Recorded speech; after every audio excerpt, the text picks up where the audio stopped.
आज हम लोग का टॉपिक क्या है? फायर है। फायर क्या है? फायर है एक केमिकल रिएक्शन। क्या है? केमिकल रिएक्शन है। इसको जलने के लिए, आग लगने के लिए तीन चीज की आवश्यकता होती है। तीन चीज इसमें फैक्टर होता है, तीन मॉलिक्यूल्स जलता मिलता है तब जाके चौथा क्रिया होता है, उसके बाद में आग लगता है। तुरंत आग नहीं लग जाता। आग लगने के लिए ये तीन चीज की जरूरत है। क्या? सबसे पहला हीट। अब ये वस्तु है, बहुत अच्छा से समझना है। देखिए, फिर हम रिपीट कर रहे हैं पहले वाला क्लास को। ये एक वस्तु है, ये प्लास्टिक है। ये हमारा चश्मा, ये भी प्लास्टिक है। तो दोनों क्या सेम प्लास्टिक है? दोनों अलग अलग प्लास्टिक है। तो दोनों का यूईएल क्या होगा? अलग अलग होगा। यूईएल किसको बोलते हैं? अपर एक्सप्लोसिव लिमिट। वो वस्तु जो नए हैं वो समझ लें, वो वस्तु जो जितना डिग्री में जलता है या फटता है या जमता है या गलता है, यही चार क्रियाएं होती है। जो जितना डिग्री में जलता है वही उसका यूईएल कहलाता है। जो जलता है वो यूएफएल कहलाता है, अपर फ्लेमेबल लिमिट। कोई फटने वाला चीज है जैसा मैग्नीशियम, पोटासियम, बिर्गेडियम, टाइटेनियम, ये फटने वाला चीज है। तो ये जो है जितना में फटता है वो उसका यूईएल कहलाता है, अपर एक्सप्लोसिव लिमिट। ठीक है। अब इसका एलईएल क्या होगा? Lower explosive limit. Lower explosive limit उसी के यूईएल में, उसी के यूईएल में मान लीजिए कि ये 60 डिग्री में जलता है। एक सपोज हम बता रहे हैं खाली उदाहरण के लिए, ये अगर 60 डिग्री में जलता है और ये 65 में जलता है, दोनों अलग अलग प्लास्टिक है, इसीलिए तो जिसका जो यूईएल है इस वस्तु का ही हम लोग क्या करेंगे, यूईएल को फाइंड आउट करेंगे। तो ये अगर 60 डिग्री में जलता है तो इसका अगर एलईएल निकालना है तो इसमें 10% माइनस करेंगे। तो 60 का 10% 6 होगा और 60 में से 6 माइनस करेंगे तो 54 डिग्री आया। यही ना आएगा? मतलब 60 का 10% 6 हुआ। अब 60 में से 6 घटा देंगे तो कितना हुआ? 54 डिग्री सेंटीग्रेड हुआ। अब ये वस्तु जो है इसका एलईएल कितना हो गया? 54। तो जो वस्तु 60 डिग्री में जल सकता है, अगर हम उसको 54 डिग्री में रखें तो क्या वो जलेगा? जल सकता है। लेकिन इसमें अगर इसको कहीं से ऑक्सीजन ज्यादा मिल जाए या हीट ज्यादा मिल जाए, ये दो में से एक चीज अगर ज्यादा मिल जाए तो ये जल सकता है। तो ये जल सकता है। इसीलिए इसको बोलते हैं कि जो लोअर एक्सप्लोसिव लिमिट है ये उस वस्तु का लोअर एक्सप्लोसिव लिमिट का सबसे टॉप लेवल है। इसीलिए आपके डिफिनेशन में मैक्सिमम कंसंट्रेशन लिखा हुआ है एलईएल में भी, जो कुछ लड़कों को कंफ्यूजन हुआ था कि सर इसमें तो मिनिमम होना चाहिए, ये मैक्सिमम क्यों है? इसीलिए मैक्सिमम है कि ये इस वस्तु का लोअर एक्सप्लोसिव लिमिट का वो लेवल है 54, जहां पे कि ये वस्तु को अगर थोड़ा हीट ज्यादा मिल जाए या थोड़ा ऑक्सीजन ज्यादा मिल जाए तो ये जल सकता है। इसीलिए इसको हम लोग मैक्सिमम कहते हैं। लेकिन इसके नीचे, इसके जितना नीचे रखेंगे हम उतना ये कमजोर और होता चला जाएगा। तो जब किसी वस्तु को अगर ऑन द स्पॉट फैक्ट्री के अंदर, प्रोजेक्ट के अंदर अगर हम रखते हैं जो कि जलने में सहायक है, जल सकता है, तो वैसे चीजों के लिए हम वो व्यवस्था करते हैं, तब उसको वहां पर रख सकते हैं। उसके लिए परमिट भी लेना पड़ता है, उसके लिए ऐसा रूम भी बनाना पड़ता है, उसके लिए इसमें एसी भी लगाना पड़ता है, उसमें एग्जॉस्ट फैन भी डबल लगाना पड़ता है, उसमें एक कॉम्पिटेंट पर्सन भी लगाना पड़ता है, उसमें टेम्परेचर गेज भी लगाना पड़ता है, इंडस्ट्रियल टेम्परेचर गेज जो बड़ा वाला आता है वो भी लगाना पड़ता है। प्लस जो सामान हम रखे हैं अंदर में, उस सामान का MSDS, JHA और JSA ये भी आपके इस रूम के बाहर एक लेटर बॉक्स जैसा बॉक्स होता है, उसमें लगाना पड़ता है कि कोई भी आदमी चाहे तो वो देख सकता है कि यहां पर कौन सा वस्तु रखा हुआ है, इसका क्या प्रॉपर्टीज है, कैसे इसको यूज किया जाना है। तो इस तरह से हम लोग उसको रखते हैं। तो रख रखाव हो या यूज करना हो, सब में यह चीज ध्यान रखना है कि ये वस्तु में आग नहीं लगना चाहिए, क्योंकि पेट्रोकेमिकल, पावर प्लांट और रिफाइनरीज में ये बहुत ही नुकसानदायक है। एक चिंगारी आपके पूरे एरिया में आग लगा सकता है, समझ गए ना। तो फायर जो है एक ऐसी क्रिया है जिसमें ये तीन चीज मिलने से फायर हो सकता है। तीन चीज मिलेगी तो चौथा चीज क्रिएट होगा। जैसे इस वस्तु को, ये वस्तु है फ्यूल, क्या है ये? फ्यूल है ना, ये फ्यूल है। हीट अगर इसको जितना मिलना है, जैसे कि 60 डिग्री, तो 60 डिग्री इसको हीट अगर मिला, कहीं से भी मिला, उस पर बहस नहीं है, कहीं से भी मिला इसको 60 डिग्री, तो ये क्या करेगा? चैन रिएक्शन करेगा। तो आप बोलेंगे सर ऑक्सीजन हमारे पूरे इन्वायरमेंट में हर जगह है। जैसे मैं यहां खड़ा हूं, ये किताब यहां रखा है, ये बोतल यहां पर है, ये हाथ में मेरा ये पेन लहरा रहा है, लेकिन ये ऑक्सीजन के आगोश में है। हर चीज ऑक्सीजन के आगोश में है। सारे लोग ऑक्सीजन के आगोश में है, चारों तरफ आपके ऑक्सीजन है।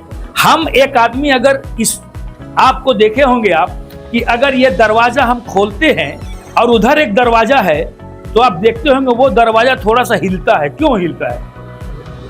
क्योंकि यहां पूरा वेपोराइज्ड है, पूरा वेपर यहां पर है, जिससे कि आप इसको एक बैग खोलते हैं तो वहां से उतना गैस बाहर निकलता है, तब ये खुलता है। लेकिन उसको खोलने में हमें दिक्कत नहीं होती, इसीलिए कि वो अपना जगह कहीं ना कहीं तलाश लेता है। अगर वहां गेट नहीं है तो यहाँ के दरवाजा के नीचे से निकल जाएगा, खिड़की है उसमें कहीं कहीं से निकल जाएगा, या यहीं से वापस निकल जाएगा। तो ये जो है आपका ऑक्सीजन का सिस्टम है। तो ये ऑक्सीजन हर जगह है। तो इसको अगर हीट इतना मिल जाए, ये खुद फ्यूल है, इसको हीट उतना मिल जाए और ऑक्सीजन ऑलरेडी है, तो ये चेन रिएक्शन होगा कि नहीं होगा? चेन रिएक्शन क्या है इसको समझिए। जब भी कोई वस्तु जलता है तो जलने से पहले इसमें चेन रिएक्शन होता है। बिना चेन रिएक्शन होए वो जलेगा नहीं, क्योंकि तीनों एक जगह आया तो ये कुछ ना कुछ क्रिया करेगा पहले, कि एक ही बार आग लग जाएगा, नहीं लगेगा। तो इसमें जो चेन रिएक्शन होता है, ये धुआं निकलता है। तो जो धुआं निकलता है पहले, इसी को क्या कहते हैं? Chain reaction. चेन रिएक्शन की वजह से ही धुआं निकलता है।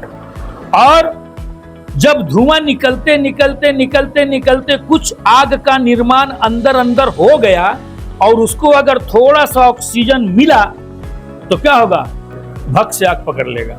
जैसे आप घर में चूल्हे में खाना बनाते हैं लकड़ी में, और अगर आग बुझ जाती है तो मम्मी हमारी चाहे बहन क्या करती है? फूकती है ना पाइप से। पाइप रखते हैं कि आंख में धुआं ना लगे, बस इसीलिए तो पाइप से फूकते हैं। फूकने से क्या होता है? हमने उसमें ऑक्सीजन को बढ़ाया। क्या किया? ऑक्सीजन को बढ़ाया, जिसकी वजह से वो फायर फिर सुलग गया, आग लग गया, आग जल गया। यही काम है। तो वो जो धुआं है, वो धुआं चेन रिएक्शन कर रहा है। अगर कच्चा लकड़ी जलाइए आप तो बार बार बुझेगा, बार बार आपको ऑक्सीजन बढ़ाना पड़ेगा। सूखा लकड़ी जलाइए, एक बार ऑक्सीजन बढ़ा दिए, जला दिए, जल गया, चेन रिएक्शन होने लगा, तो क्या हुआ कि वो आग फिर जल के ही खत्म होगा ना। तो किसी भी वस्तु का जो यूईएल है उसमें अगर 10% कम कर दें तो एलईएल होता है। लेकिन एलईएल के बाद 54 डिग्री आ गया, तो हम अगर इस वस्तु को, मान लीजिए किसी भी वस्तु का है, इस वस्तु को अगर हम स्टॉक करना चाहते हैं तो हम 54 डिग्री में ही क्यों रखेंगे? हम इसको 30 डिग्री में रखेंगे जब हम एसी लगाए रखने के लिए। तो जब 30 डिग्री में लगाते हैं तो ये वस्तु इतना कमजोर हो जाता है, इतना कमजोर हो जाता है कि उस पर अगर आग का एक चिंगारी भी आके गिर जाए तो इसको सुगबुगाते ये आग फिर कमजोर पड़ने लगता है और ये कहता है कि छोड़ो, जाने दो, अब नहीं जलना है। नहीं समझे? तो ये कमजोर अवस्था में रखा जाता है उसको, इसीलिए उसमें आग नहीं लगता। तो ये जो है आपका कुछ डिफिनेशंस है, 2 डिफिनेशंस दिए हैं, एक बड़ा है थोड़ा, एक थोड़ा छोटा है, कि fire is a chemical reaction which the substances जैसे फ्यूल, ऑक्सीजन और heat combines and giving rise to fire. इतना ही बड़ा आपका डिफिनेशन है, इसको अंडरलाइन कर लीजिए, इसको याद कर लीजिएगा।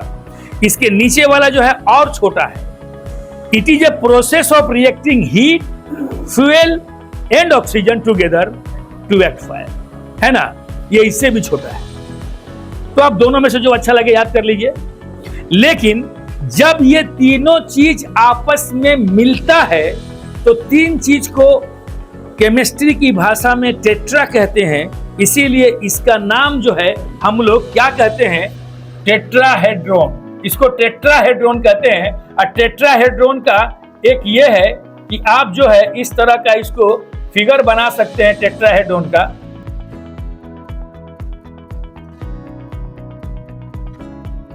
चैन reaction is equal to fire. इस क्रिया को क्या बोलते हैं, टेट्राहेड्रॉन कहते हैं। टेट्राहेड्रॉन देखिए कितना इजी बना है, आप लोग बनाने के लिए सीख गए होंगे। क्या कीजिए, दो लाइन खींचिए, इधर वाले को ट्रायंगल बनाइए, इधर वाले को ट्रायंगल बनाइए, दोनों के बीच में दो लाइन खींचिए, फिर ऊपर वाले में एक ट्रायंगल बनाइए, नीचे वाले में एक ट्रायंगल बनाइए, बन गया टेट्राहेड्रॉन।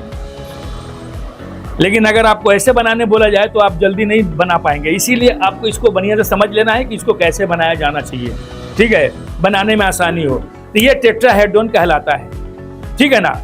आपने आज पढ़ा कि फायर क्या है, फायर कैसे लगता है, फायर को लगने के लिए कौन कौन सा कंटेंट्स चाहिए होगा, ठीक है, और इसका डिफिनेशन क्या है ये आपने जाना।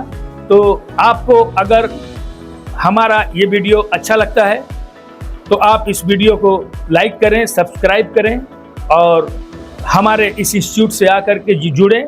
और सेफ्टी में अगर आपको अच्छा अपना भविष्य बनाना है, आगे नौकरी पाना है, तो आकर के आप हम यहाँ पर सेफ्टी में एडमिशन कराएं और हमारे इस अच्छे क्लास का आप भी आनंद लें और अपने ज़िंदगी को सुखमय बनाने का प्रयास करें। हम लोग भी आपके साथ पूरा प्रयासरत हैं। जितना भी हमें कोशिश करना होता है, हमें हमारे मैनेजमेंट को हम लोग सारा कोशिश करते हैं कि आपका आगे लाइफ ज़्यादा अच्छा हो, जिसके चलते हम लोग सारा मेहनत करते हैं और प्रयास करते हैं। जय हिंद, जय भारत।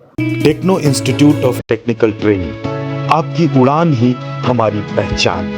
अगर आप में हुनर है तो ही आपकी कदर है और युवाओं को हुनरमंद बनाने की हर संभव कोशिश Techno Institute of Technical Training के द्वारा जारी है।